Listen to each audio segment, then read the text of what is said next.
le CAC 40 nous emmène à une trajectoire de plus de 3,5 degrés d'ici la fin du siècle, et que les banques françaises, en particulier les 3 premières banques, elles sont sur une trajectoire entre 4,5 degrés et 5 degrés, ce qui est absolument conséquent et énorme, et qui montre leur impact climatique énorme, et qu'elles n'ont pas pris la mesure du changement climatique, et qu'elles n'ont pas pris les mesures suffisantes, même si elles ont beaucoup de communication, pour enclencher la transition écologique. Bonjour, je suis Joseph Chouefati, entrepreneur dans le domaine de la finance verte et cofondateur de Goodvest. Goodvest, c'est une entreprise à mission qui permet de faire fructifier son épargne en alliant investissement responsable, transparence et recherche de rendement. Visitez goodvest.fr si vous souhaitez en savoir plus. Dans Monétique, le podcast de la finance durable et éthique, je vous propose de parler sans filtre et de manière ludique des enjeux environnementaux et sociaux de votre argent, que vous en ayez un petit peu ou bien beaucoup. Car l'argent ne dort pas, du moins pas comme on l'imagine, et dès le moindre euro, il a de l'impact. À chaque épisode, nous rencontrons un expert du domaine de la finance verte qui nous donne des conseils pour mieux comprendre et du coup pour mieux orienter notre argent. Si le sujet vous intéresse, abonnez-vous. Et pour nous soutenir, notez le podcast, partagez-le, c'est grâce à vous que le podcast Monétique continue aujourd'hui. Bienvenue dans ce 13e épisode de Monétique. Lors de l'épisode précédent, nous avons parlé de l'indice Vérité 40 d'Axilia, qui est un cabinet de conseil spécialisé dans la finance responsable, avec Vincent Auriac, qui est son président. Et aujourd'hui, on va parler de l'impact de notre argent avec Alexandre Poitat, ça se prononce comme ça, parfait, chargé de plaidoyer, finance et climat chez Oxfam France. Bonjour Alexandre, bienvenue dans Monétique. Bonjour Joseph, merci pour l'invitation. Comment vas-tu aujourd'hui ? Ça va très bien. Super. Est-ce que tu peux nous expliquer ton parcours et ce que tu fais chez Oxfam France ? Et qu'est-ce que ça veut dire en fait chargé de plaidoyer finance et climat ? Yes, alors ça fait 4 ans que je travaille chez Oxfam France. J'ai fait des études avant d'économie politique internationale. J'ai toujours eu un peu une passion pour la finance, la régulation financière. Surtout depuis la crise de 2008, c'est un peu ce qui m'a toujours animé de comprendre pourquoi, comment le monde de la finance pouvait avoir un tel impact sur la vie des gens, pour mettre autant de personnes en situation de pauvreté. Et donc c'est un peu ce qui m'a amené à vouloir travailler dans une ONG. Donc là, ça fait 4 ans que je travaille chez Oxfam et j'ai travaillé sur plusieurs sujets, à la fois la lutte contre l'évasion fiscale, à la fois la justice fiscale, mais aussi l'égalité homme-femme au travail. Voilà. Et là, ça fait 3 ans spécifiquement, je travaille sur les banques, sur la régulation bancaire et sur le climat. Et donc ça fait 2-3 ans qu'avec Oxfam, on est assez positionné sur ce sujet, puisqu'il y a un peu tout ce mouvement climat qui est né. Et pour lequel la finance a un rôle fondamental à jouer pour la transition écologique. Ok, super clair. Et ouais, chargé de plaidoyer, c'est ton autre question. En fait, chargé de plaidoyer, c'est faire du plaidoyer, en fait, c'est défendre une cause. Et donc on va faire des actions de sensibilisation au grand public sur plein de thématiques, les inégalités, la transition écologique, etc. Et on va également faire du travail d'influence auprès des décideurs politiques ou des décideurs économiques, en fait les gens qui ont le pouvoir. Donc on va s'adresser par des rapports, par de la sensibilisation, par des chiffres auprès des décideurs politiques pour qu'ils changent, qu'ils fassent des modèles d'action, qu'ils changent leur modèle d'action, mais aussi auprès du grand public et des citoyens. Ok, et donc quand tu dis les acteurs économiques, est-ce que c'est aussi, est-ce que vous travaillez aussi avec par exemple les banques ou c'est uniquement de la sensibilisation plutôt du grand public et de la politique ? Non, on va aussi aller directement rencontrer les banques, faire du plaidoyer auprès des banques, des PDG, des départements RSE, et on leur parler et leur demander qu'ils changent leur comportement et les conseiller si besoin.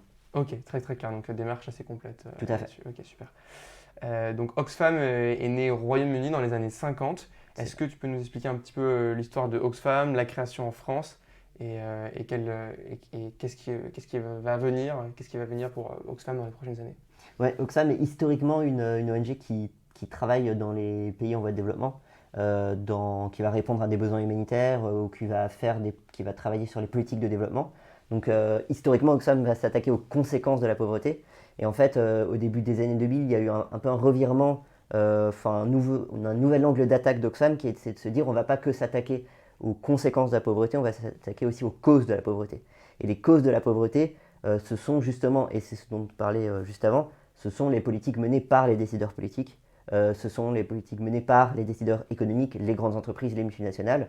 Et le constat que dresse Oxfam en général, c'est de dire que ce sont la concentration des pouvoirs est dans les mains des plus grands, des décideurs politiques et des plus grandes fortunes, et que ce sont eux qui ont les moyens pour réduire les inégalités, pour permettre plus de justice sociale et écologique. Et derrière, en fait, Oxfam France est né de ce constat-là aussi au début des années 2000. Et donc, depuis le début des années 2000, Oxfam France travaille en France à sensibiliser l'opinion publique sur ça et aussi les décideurs politiques en France. Donc, notre travail est surtout de s'attaquer aux racines du problème, aux racines des inégalités des inégalités et des injustices. Pardon. Alors, et comment organiser Oxfam en France? Du coup, vous avez plusieurs départements, un qui est sur la finance, vous en avez d'autres. Ah ouais, en fait, on a 4 angles d'action principales. La première, c'est sur la justice fiscale et les inégalités économiques. La deuxième, c'est sur le climat, donc où là-dedans, on va aussi s'attaquer aux acteurs financiers, enfin, on va s'intéresser à la finance, au rôle de la finance dans la transition écologique. On a un troisième pôle qui s'intéresse à la solidarité internationale et aux politiques du développement. Et enfin, un quatrième pôle sur les politiques humanitaires. Donc c'est très large. Ok. On touche à beaucoup de thématiques. Et vous êtes combien à peu près à Oxfam France? On est en tout dans toute la France parce qu'on a aussi des magasins solidaires qui nous permettent de nous financer, des boutiques, etc. On est 45. 45 en comptant les magasins? En comptant les magasins, les employés des magasins, en comptant les gens qui font la collecte, en comptant les personnes qui vont s'occuper de la communication. On a aussi un trail walker. Donc c'est une course, enfin c'est une marche solidaire de 100 km qu'on organise chaque année pour lever des fonds, pour nous financer, etc. Ok, très bien. Donc ça fait plusieurs années du coup justement, comme on le disait, que vous vous intéressez au domaine de la finance. Vous avez publié plusieurs rapports, dont en 2020 un rapport intitulé Banque, des engagements à prendre au 4e degré, où on apprend justement que les entreprises les plus polluantes de CAC 40 ce sont des banques. Et un second rapport qui lui est directement lié au CAC 40, qui est CAC degrés de trop. Est-ce que tu peux nous parler de ces deux rapports? Ouais, avec plaisir. Alors, les deux rapports, déjà, on a eu accès aux sources, enfin les données des rapports, c'est grâce à Carbone 4. Donc Carbone 4 qui est un cabinet spécialisé en transition écologique. On connaît bien chez Goodvest. Ouais. Voilà, exactement, on en parlait juste avant. Et qui, pour ceux qui ne le connaissent pas, ont été cofondés par Jean-Marc Jancovici et Alain Grandjean, qui sont membres du Haut Conseil pour le climat. Et donc, on a eu accès aux données de Carbone 4 sur l'empreinte carbone de toutes les entreprises du CAC 40, et en scope 1, 2 et 3, et également à leur température. Donc en fait, on a pu donner une température à chaque entreprise et également aux banques. Donc c'était un peu le but de ces deux rapports. Le premier se focalisait sur les banques, mais le deuxième visait toutes les entreprises du CAC 40. Donc on peut en parler des deux en même temps. Et en fait, depuis plusieurs années, c'est vrai qu'on se concentrait beaucoup, la société civile, les ONG, par exemple avec Reclaim Finance, tu as déjà interrogé Lucie Pinson, mais aussi avec les émilataires, à se focaliser sur les financements et l'investissement des banques françaises dans les énergies fossiles, qui sont les premiers responsables du changement climatique. Mais là, l'idée, c'était d'avoir un panorama de l'empreinte carbone de toutes les activités économiques financées par les banques. Puisque ça ne se concentre pas que dans l'énergie, bien sûr, mais aussi dans le transport, dans l'immobilier, etc. Et donc le rapport montre que en moyenne, les entreprises, enfin non, pas en moyenne, en fait, les 4 entreprises les plus polluantes de France sont Total, BNP Paribas, Société Générale et Crédit Agricole. Et donc sur le podium des 3 entreprises françaises les plus polluantes, avec la plus grosse empreinte carbone, tu as 3 banques. Okay. Et derrière, en plus, on a aussi montré, ça c'est une vision un peu, c'est la photographie du présent de l'empreinte carbone. On peut s'imaginer qu'une banque aujourd'hui, ou une entreprise aujourd'hui, elle va mener aussi des actions pour réduire cette empreinte carbone. Donc c'est un peu les résultats de ses choix économiques du passé. Donc on peut lui donner le choix aujourd'hui de se dire, bon bah peut-être qu'elle a des politiques qui vont changer et qui vont permettre de réorienter, pour les banques en tout cas, ces flux de financement vers des produits verts, etc. Et en fait, c'est pour ça qu'on a aussi collaboré avec Carbone 4 pour avoir leurs données, puisqu'ils vont, Carbone 4, pas uniquement regarder l'empreinte aujourd'hui, mais aussi les stratégies, les politiques, les décisions que les banques veulent faire dans le futur. Donc, est-ce qu'elles vont sortir du charbon, du pétrole, du gaz, etc., par exemple, dans le cas des banques. Ou est-ce qu'elles s'engagent à réduire leur empreinte carbone, dans le cas d'une entreprise, mais aussi d'une banque, tout simplement. En fait, globalement, ce qu'on a constaté, les résultats du rapport, d'où le titre des deux rapports, c'est que le CAC 40 nous emmène à une trajectoire de plus de 3,5 degrés d'ici la fin du siècle, et que les banques françaises, en particulier les 3 premières banques, elles sont sur une trajectoire entre 4,5 degrés et 5 degrés, ce qui est absolument conséquent et énorme, et qui montre leur impact climatique énorme, et qu'elles n'ont pas pris la mesure du changement climatique, et qu'elles n'ont pas pris les mesures suffisantes, même si elles ont beaucoup de communication, pour enclencher la transition écologique. Ok, justement, en lien du coup avec ces rapports, quelles réactions vous avez eues? Est-ce que vous avez eu des réactions du coup de ces principaux acteurs, de ces banques, et quelles ont été ces réactions? Alors, les banques ont évidemment se sont beaucoup défendues et ont critiqué la méthodologie. Alors, ce qu'elles ont critiqué, c'est que d'une part, l'empreinte carbone était une empreinte carbone du passé et les données datent de 2018, qu'elles ont fait des efforts depuis, etc. Alors, c'est peut-être vrai, mais en fait, ce qu'on constate aussi, c'est quand on regarde justement la température et les engagements dans le futur, elles ne sont pas suffisants et les banques aujourd'hui ne peuvent pas être alignées sur un scénario de 4 degrés si elles continuent à financer des entreprises qui vont développer du pétrole ou du gaz de schiste par exemple. Euh, donc c'est la première chose et la deuxième chose c'est qu'elles ont assez vivement critiqué aussi la méthodologie en fait de carbone 4 de calcul de l'empreinte carbone et on a une banque par exemple comme Crédit Agricole qui dévoile une empreinte carbone qui est de 130 millions de tonnes CO2 par an environ, en scope 1, 2 et 3 quand Carbone 4 calcule plus de 700 millions de tonnes CO2 par an. Et comment on explique un tel écart? Et en fait, c'est des méthodologies différentes. Il y a une méthodologie, c'est un peu complexe, mais la méthodologie Carbone 4, c'est une méthodologie bottom-up, où on va regarder chaque ligne de crédit et chaque financement dans une entreprise, et ensuite en déduire en fonction de l'empreinte carbone de cette entreprise, une empreinte carbone pour l'ensemble de la banque. Alors que Crédit Agricole, eux, c'est plutôt une méthodologie top-down, et en fait, ils vont regarder le secteur d'activité, l'exposition de Crédit Agricole au secteur d'activité, et ensuite en déduire des émissions de gaz à effet de serre. Et en fait, derrière, on voit que les données, elles sont absolument différentes les uns des autres et conséquentes. Ce qui est intéressant, c'est de voir que par exemple, Crédit Mutuel, qui a une méthodologie un peu plus similaire à celle de Carbone 4, il dévoile une empreinte carbone d'environ 260-250 millions de tonnes. C'est 2 fois plus que le Crédit Agricole. Alors que le Crédit Mutuel est 2 fois plus petit que le Crédit Agricole. Et donc en fait, on a un vrai problème de calcul de l'empreinte carbone pour un acteur financier. D'où l'intérêt de Carbone 4. Voilà, d'où l'intérêt de faire appel à Carbone 4, de voir qu'en fait l'empreinte carbone elle est colossale, même si on peut remettre en cause les méthodologies, mais que derrière, voilà, il y a un vrai besoin de calcul et de transparence de ces entreprises. Et elles se sont évidemment défendues de dire qu'elles sortaient du charbon, qu'elles faisaient de plus en plus d'actions pour le climat, mais clairement ce n'est pas suffisant. Ok, très clair. Donc, autre sujet, dans la dernière étude, du coup, dans votre dernière étude, Oxfam évoque les banques dites vertes et éthiques. Est-ce que ça existe vraiment ces banques vertes et éthiques? Et quelle est ta définition du greenwashing? Alors en fait, on n'a pas vraiment parlé des banques vertes ou éthiques. On se concentre notamment sur les banques parce qu'on pense. Le greenwashing, pour te répondre, c'est plutôt c'est l'idée de dire qu'un acteur privé va dire on finance la transition écologique, on s'engage dans la transition écologique, ou pour une banque de dire on fait plein d'actions pour la transition écologique, donc faire une grande communication, mais que derrière, en réalité, les actes ne suivent pas beaucoup. Et par exemple, prenons juste un exemple de transparence aujourd'hui. Si ce n'est le Crédit Agricole qui l'a fait pour la première fois, on ne sait toujours pas l'exposition au portefeuille de crédit et d'investissement des différentes banques françaises vis-à-vis des énergies fossiles. Donc elles ne disent toujours pas les montants de financement qu'elles mettent dans les énergies fossiles chaque année. Comment on peut les estimer alors? Alors, Carbone 4, ils n'ont pas calculé les financements fossiles. Ça, c'est d'autres rapports qu'on a pu faire ou que les amis Later ou Reclaim Finance ont pu faire. Ok. Et ça, en fait, en général, donc ça, on a publié des rapports là-dessus plutôt en 2018 ou 2019. Et en fait, on va regarder dans des bases de données financières. C'est des bases de données qui sont privées mais auxquelles tu peux payer pour avoir accès. Donc en général, on fait appel à d'autres fournisseurs de données. Et c'est c'est tout ce qui se passe en bourse. Et du coup, tu peux retracer toutes les lignes de crédit. Mais là-dessus, tu n'as pas accès à tout. Par exemple, tout ce qui est prêts bilatéraux, ça c'est super important de le savoir. C'est que par exemple, quand BNP Paribas fait un prêt à Total, en fait, tu sais pas, tu n'as pas le droit de savoir. Et les autorités publiques ne le savent pas non plus.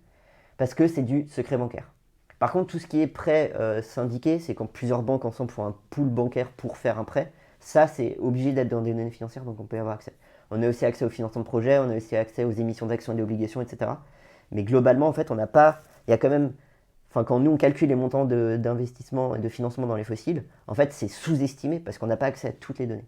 Donc, rien que là-dessus du greenwashing, en fait, si vous voulez vraiment, si tu es une banque et que vraiment tu t'engages dans la transition écologique, sois transparent. Et comme ça, on peut vraiment évaluer d'une année à l'autre si tu continues de financer les énergies fossiles, tu as réduit tes financements aux énergies fossiles ou pas. Et si par exemple ton empreinte carbone, calcule ton empreinte carbone, dévoile-la chaque année, et si tu réduis ton empreinte carbone. Ok. Ok, très clair.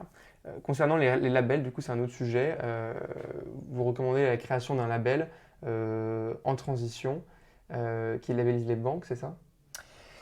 Ouais, en fait, il y a.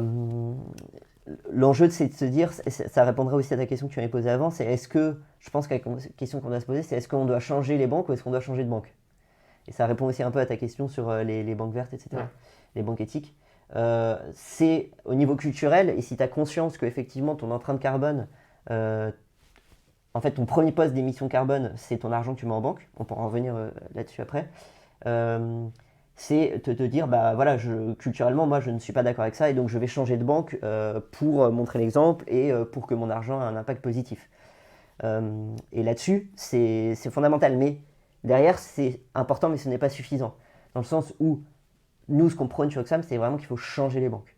Il faut changer tout leur modèle d'activité et qu'elles ont un poids considérable. Quand tu prends Amundi, qui est la gestion interactive de Crédit Agricole, il gère 2000 milliards d'euros par an. C'est autant que le PIB de la France, c'est absolument considérable. Et donc là-dessus, nous, ce qu'on propose, c'est une régulation de l'État en fait. Et quand on dit un label, c'est pas labelliser des produits, c'est pas labelliser.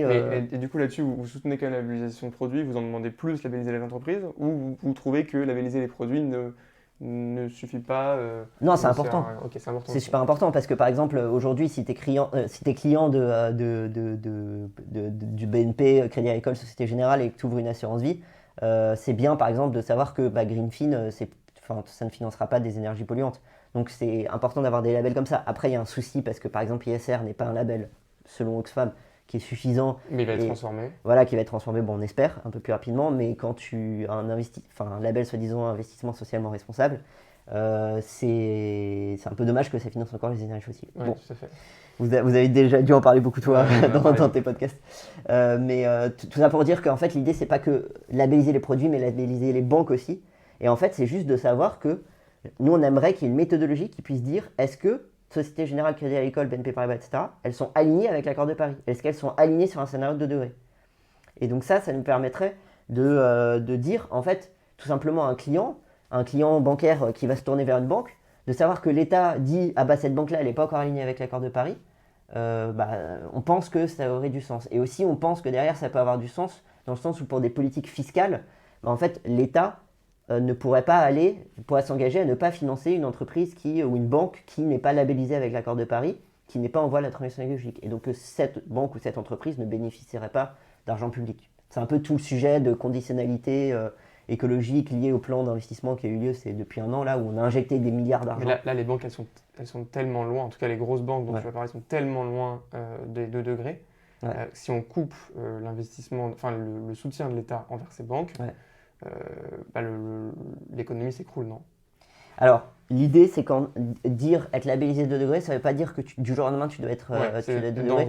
prendre les engagements nécessaires. Ok. Voilà, c'est ça, c'est prendre les grands engagements nécessaires. Et donc, si tu prends une banque, nous, et tu as dû en parler avec Lucie Pinson, mais on ne demande pas que les banques, du jour au lendemain, elles abandonnent les énergies fossiles. Bien sûr. On demande qu'elles aient des plans de transition et qu'en fait, on leur demande même de sortir du pétrole et du gaz qu'en 2050 dans le monde entier. Donc elles ont le temps de le faire, mais on demande qu'elles prennent les engagements aujourd'hui et qu'elles s'engagent dans la transition écologique. Ouais. Et notamment qu'elles mettent plus d'argent aujourd'hui, qu'elles arrêtent de mettre chaque euro aujourd'hui dans des projets particulièrement polluants ou des entreprises qui polluent qui financent des entreprises qui polluent et qui ont des projets qui sont complètement incompatibles avec l'accord de Paris, comme le charbon ou pétrole et gaz de schiste, etc. Ok. Ou la déforestation. Très clair. Tu sais quoi, selon toi, votre principale victoire et votre principale défaite chez Oxfam France, ou le sujet sur lequel vous devez encore le plus travailler? En fait, ce que je te disais, chez Oxfam, on s'attaque aux causes, aux racines des inégalités, où la justice climatique dedans est fondamentale. Et donc, lutter contre le changement climatique, en fait, tu vas lutter contre les inégalités, parce que derrière, ce sont les pays en voie de développement, ce sont les personnes les plus pauvres qui subissent avant tout les désastres du changement climatique. Et en fait, c'est vrai que c'est très rare d'avoir un impact sur un modèle néolibéral, un modèle capitaliste en général, qui est quand même bien verrouillé et pour lesquels les décideurs politiques sont aussi très souvent en cooptation. Donc, en fait, je te répondrai que notre grande victoire avant tout, c'est de sensibiliser l'opinion publique. Sensibiliser l'opinion publique par exemple, au fait que notre premier poste d'émission, et j'en parlais tout à l'heure, c'est l'argent qu'on met en banque. Je trouve ça fondamental que les gens en aient conscience, que les citoyens en aient conscience. Mais alors, et là-dessus, tu estimes que quelle proportion? Alors ça, en fait, c'est justement grâce aux données de Carbone 4, et dans un des rapports, je ne l'ai pas évoqué tout à l'heure, c'est que, en fait, en moyenne, un Français, il a 25 000 euros sur son compte épargne, assurance vie, etc. Et en fait, en moyenne, si tu prends les 6 banques françaises, les 6 plus grosses banques françaises, avec la Banque Postale, Crédit Mutuel, etc., 25 000 euros en une année dans une banque française, ça émet 12 tonnes de CO2. Et 12 tonnes de CO2, c'est ce qu'un Français émet chaque année. Donc en fait, si tu calcules en plus de tes émissions carbone au niveau individuel, de ta consommation, de tes déplacements, etc., l'argent que ta banque va utiliser pour polluer derrière, en fait, ton empreinte carbone, elle est doublée. Et donc ton premier poste d'émission de CO2, c'est l'argent que tu mets en banque. Pour donner un ordre d'idée encore un peu plus concret, c'est à 25 000 euros chez BNP Paribas, ça équivaut à 9 allers-retours Paris-New York en avion. Et donc là-dessus, je pense que c'est fondamental de pouvoir sensibiliser les citoyens à ce que la banque, l'argent en banque, qu'on pense être neutre, qu'on pense ne pas polluer, on va se dire tiens, une banque ça pollue, ah bon en fait, c'est de savoir que comme tu l'as dit toi-même, en fait, les banques elles ont un tel rôle dans l'économie qu'elles vont décider quels projets vont être financés ou non, et quels projets polluants vont être financés ou non, et pour des dizaines d'années derrière. Et donc elles peuvent financer des projets qui vont polluer pendant 10, 20, 30 ans et qui vont nous faire un effet de verrou dans une économie qui va émettre du CO2 et toujours plus de CO2. Et ouais, donc là-dessus, je pense que notre victoire, c'est avant tout de sensibiliser l'opinion publique, et sur les petites victoires qu'on a eues aussi en plaidoyer, de vraiment changer les acteurs économiques et ceux qui ont le pouvoir, c'est la sortie du charbon. Donc ça, on y a contribué avec les émulateurs et Clem Finance, et de mettre la pression sur l'État en fait. Là par exemple, en octobre 2020, Bruno Le Maire a demandé à ce que tous les acteurs financiers français sortent du pétrole et du gaz de schiste. Ça ne s'est pas encore traduit dans la réalité, on préférait qu'ils mettent en place une loi pour le faire, mais au moins ça montre que culturellement ça avance et que l'État met aussi la pression sur les banques pour avancer. Ok, donc tu dis que votre principale victoire, c'est la sensibilisation de l'opinion publique. Oui. Après, donc moi je le vois très bien avec Goodvest. Aujourd'hui, il y a très peu de Français qui savent que leur argent pollue parce qu'elle est investie dans des secteurs néfastes. Est-ce que vous avez fait des études ou est-ce que tu as une idée de la proportion des Français qui a été sensibilisée à ces questions et du travail qui reste à faire du coup? Alors c'est une très bonne question, donc j'ai pas de données, j'ai pas de chiffres. On n'a pas fait de sondage là-dessus. Ce que je peux te dire, c'est que les quelques sondages qu'on a sur quand tu demandes aux Français qui sont les premiers acteurs qui doivent enclencher la transition écologique, ils se tournent souvent vers le secteur privé. Donc c'est plutôt une bonne nouvelle et ils ont raison. De dire que je crois que c'est à peu près 80% des Français qui ont conscience que ce sont les acteurs privés qui jouent avant tout dessus. Acteurs privés, il y a beaucoup d'acteurs privés. Ouais, c'est ça, c'est les grosses entreprises et ce qui inclut les banques aussi. Ouais, on n'a pas fait de sondage récent là-dessus, je peux pas donner de chiffres, mais je pense que, en fait, vu la diffusion de nos rapports, comme c'est repris dans les médias, et comme rien que le fait que, aujourd'hui, la création de banques éthiques, de fonds éthiques, et je te regarde particulièrement, se crée, c'est qu'il y a aussi une demande des citoyens derrière de savoir où va leur argent et que leur argent finance aussi des projets positifs pour l'économie. Okay. La société. Et donc justement, comment vois-tu du coup ces différentes nouvelles initiatives qui se lancent à la fois chez les sociétés de gestion, à la fois chez les fintech voilà. Est-ce que tu es prudent là-dessus? Tu attends de voir? Est-ce que tu trouves que c'est une super chose? Et qu'est-ce qui permettra de faire la différence effectivement entre du marketing et puis du concret? Oui, on a plutôt une démarche de prudence. On est vraiment notre rôle en tant qu'ONG de s'attaquer aux racines, c'est vraiment de dire qu'il faut changer les banques, parce qu'on a besoin d'elles en fait. Mais derrière, évidemment, pour les citoyens, on trouve que le fait que toutes ces initiatives émergent, c'est une bonne nouvelle. Après, là, je suis plus dans une démarche de prudence, et ceux que je recommanderais plus, c'est plus les acteurs historiques, comme la NEF ou le Crédit Coopératif, pour lesquels on sait que je parle de la NEF en épargne et Crédit Coopératif pour compte courant. Ouais, on est d'accord, mais ils ont leur gouvernance propre. Mais du coup, le résultat net du Crédit Coopératif va influencer le groupe BPCE. Ouais, exactement. Okay. Après, je te dis pas que c'est la panacée, mais c'est en tout cas, si tu vas avoir un compte courant aujourd'hui, c'est quand même mieux d'aller au Crédit Coopératif que d'aller chez BNP, Société Générale. Ça c'est clair. Ouais. Donc c'est plus dans ce sens-là, pour s'il y a des auditeurs qui se demandent où est-ce que je dois aller. Et pour l'épargne, voilà, la NEF, aujourd'hui, c'est plutôt des acteurs en tout cas, qui ont fait leurs preuves, si tu veux. Et après, moi, j'ai plutôt un regard positif sur tous les fintechs qui émergent. Et vous essayez de creuser quand même pour avoir une opinion Ouais, moi précise? je suis dans le conseil scientifique de recommandation de Helios par exemple. Donc je ne m'exprime pas encore, mais c'est plutôt positif, je trouve, leur démarche. Je ne m'exprime pas encore dessus, mais on observe et je regarde comment ça évolue, tout comme Goodvest, et je te posais des questions dessus et je trouve que ça évolue dans le bon sens. Et voilà, on va attendre de voir à la création de tout ça et une fois que vous aurez fait vos preuves, si on se positionne et on recommande aux citoyens. Ok. Et du coup, qu'est-ce que tu attends? Quels éléments tu vas attendre pour savoir si voilà, vous le recommandez? Est-ce qu'il y a des engagements précis que tu attends? Oui, notamment, je pense que c'est super important. Alors, ça, on parle de quoi? Alors, je sais pas, en général. Est-ce qu'il y a une chose, par exemple, un critère, bah, ça va être ne pas avoir de banque au capital, ne pas avoir, je sais pas, hein, je donne des exemples vraiment qui sortent Hmm. du chapeau. Quels engagements auraient de la valeur pour toi? Bah, la première chose, c'est la transparence, c'est savoir Ouais, vraiment ok. où va mon argent, qu'est-ce qu'il fait, qu'est-ce qui en est fait. Et en fait, là-dessus, souvent, on constate que voilà, les grosses banques, elles vont dire, elles vont avoir des grosses campagnes de communication pour dire on finance la transition écologique, mais derrière, dans les actes, ça ne suit pas. Mm.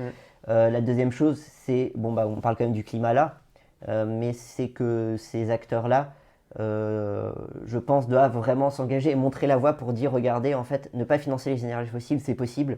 Il y a d'autres acteurs qui émergent et on vous propose des solutions pour que votre argent ne finance pas forcément les énergies fossiles ou finance des entreprises en transition, des entreprises bas carbone, des entreprises qui offrent des nouvelles solutions vertes, etc., etc. Donc ça, je pense que c'est super important et que vous avez un rôle à jouer là-dedans pour aussi montrer que derrière, parce qu'on entend souvent ça, oui, mais les banques, elles financent l'économie telle qu'elle est. Ouais, mais en fait, l'économie est en train d'évoluer et la transition écologique est en train d'évoluer et il y a des entreprises qui offrent des solutions et on a besoin de soutenir ces entreprises. Et en fait, rien qu'en mettant notre argent en banque ou dans des banques alternatives ou dans des nouvelles fintech, on peut soutenir cette économie-là. Super clair.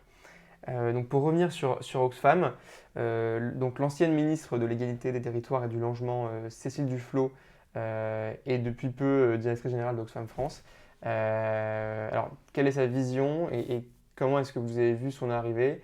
Qu'est-ce que ça a changé concrètement pour Oxfam d'avoir une personnalité de premier rang vraiment qui vous rejoint? On a une vision très positive, ça se passe très bien. Cécile nous a beaucoup apporté, à Oxfam, dans le sens où elle a donné une visibilité médiatique. Parce qu'on est quand même dans une société où, enfin, voilà, où les journalistes vont aussi beaucoup contacter des personnalités qui sont identifiées. Et donc ça nous a donné un accès médiatique très intéressant.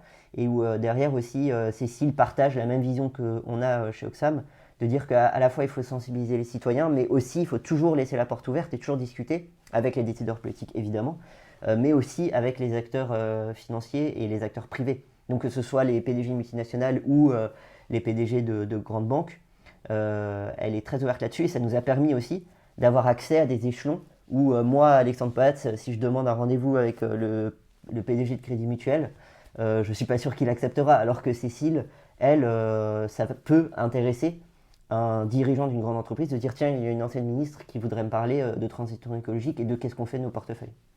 Donc voilà, ça nous donne accès à la fois un espace médiatique et à la fois un espace politique de décideurs très intéressant et qui nous renforce dans les messages qu'on souhaite transmettre à la société. Ok, et donc Cécile Duflot, du coup, a abandonné sa vie politique ou la fermé la page là-dessus ou pas forcément, elle va la rouvrir un jour? Ah, ça, tu ne t'adresses pas à la bonne personne. Officiellement. Non, mais j'en ai Vous lui aucune vous lui idée, avez en posé toute la question. honnêteté. Ok, J'en ai très aucune clair. idée. Et Mais elle aujourd'hui, continue en parallèle une carrière politique auprès des Verts ou non, non, non, non. Là, non, à pas l'heure du tout. actuelle, elle a aucun mandat et Ok. 100% chez Oxfam. elle est complètement partisane. Ok. Elle est politique. Le mandat d'Oxfam est politique dans le sens où on Bien défend sûr. des valeurs et des convictions, mais on est C'est pas un complètement parti partisan politique. et on dialogue avec tous les partis qui souhaitent dialoguer avec nous et avec tous les parties prenantes, y compris les acteurs privés qui souhaitent discuter avec nous. Notre porte est toujours ouverte. Super clair. Bah, si ça te va, on aime bien finir par des questions un peu plus sur le plan personnel. Quels sont pour toi les gestes écologiques et solidaires que tu fais au quotidien ou les plus importants dont tu es fier, même si c'est bien sûr hein, des petits gestes par rapport aux actions financières, aux actions de dialogue avec le secteur financier que tu as? Très bonne question. On a déjà beaucoup parlé de toutes les actions que tu peux faire avec ta banque, etc. Où mettre ton argent. Moi, à titre personnel, j'essaye au maximum de prendre le vélo ou les transports en commun. Enfin, je prends extrêmement rarement la voiture.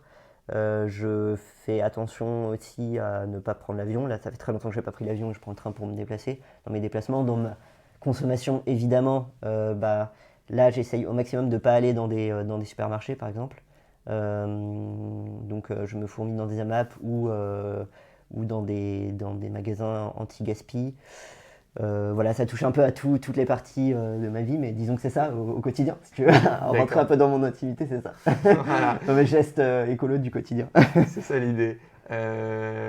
Autre question, est-ce que tu as une idée de qui tu aimerais entendre dans le prochain épisode de Monétique? Est-ce qu'il y a une autre personne que tu penses qui serait pertinente? Je te donne des grands noms. Allez, vas-y. Je peux y aller? On peut rêver? Allez, on peut rêver. Alors, je te donne 2 noms parce qu'ils vont sortir un livre bientôt. Ok.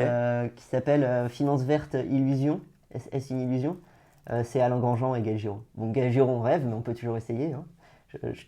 Voilà, pour moi, si vous ne connaissez pas Gaël Giraud, écoutez ses vidéos en ligne sur YouTube, c'est absolument fascinant. T'es pas le premier qui nous recommande. Pourquoi pas, hein. Et Alain Grandjean, qui a cofondé avec Jean-Marc Jancovici. Peut-être plus faisable du coup, vu qu'on travaille avec et qui est aussi président de la Fondation Nicolas Hulot. Peut-être, voilà, et en fait on entend souvent parler de Jean-Marc Jancovici, mais il se trouve qu'Alain Grandjean, il a une très bonne pensée et très intéressante là-dessus. Très clair.